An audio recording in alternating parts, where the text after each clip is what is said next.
Iran ने बहुत लंबी तैयारी की है युद्ध के लिए और लगातार अपने प्रयासों के साथ प्रॉक्सी जो उसके एच का जो उसका एक सहयोग है उनको भी वो लगातार उनको भी प्रभावित करता रहा है हथियार देकर।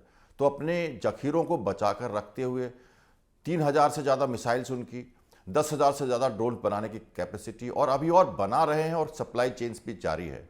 तो ये बहुत ही महत्वपूर्ण बात है इस युद्ध में कि ईरान अपने जखीरे को बचाकर छिटपुट तरीके से प्रभावित करते हुए, डाइवर्सिफाई करते हुए लड़ाई लड़ रहा है, जो उसे देर तक लड़ने की क्षमता देता है। सर, ईरान युद्ध में कैसे ईरान की क्या रणनीति है जो सुपर पावर के सामने एक महीने बाद उसे मजबूत बना रखी है? इजराइल और अमेरिका एनिहिलेशन कर रहे हैं नेवल पावर्स का, मिसाइल कैपेसिटी का, ड्रोन्स का और उनकी जो एयर पावर है उसका। और ईरान एट्रिशन नीति से चल रहा है, थकाने की नीति से चल रहा है, देर तक लड़ने के लिए धीरे धीरे लड़ना।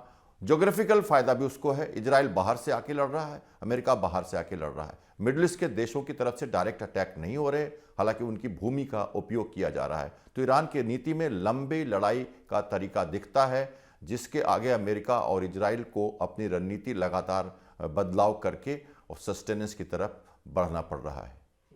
सर, तकनीक और हथियार में भले ही अमेरिका और इजराइल से आगे ना हो, लेकिन उसने दोनों को परेशान कर रखा है। आखिर कैसे?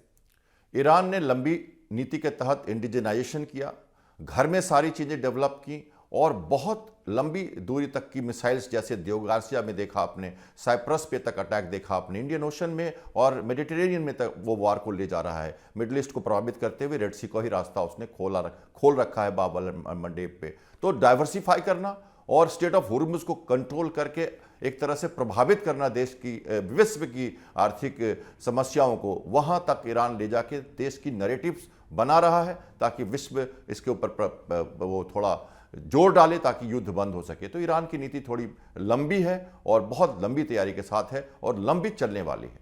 खाड़ी देशों ईरान को इस युद्ध में डटे रहने में कैसे फायदा मिला?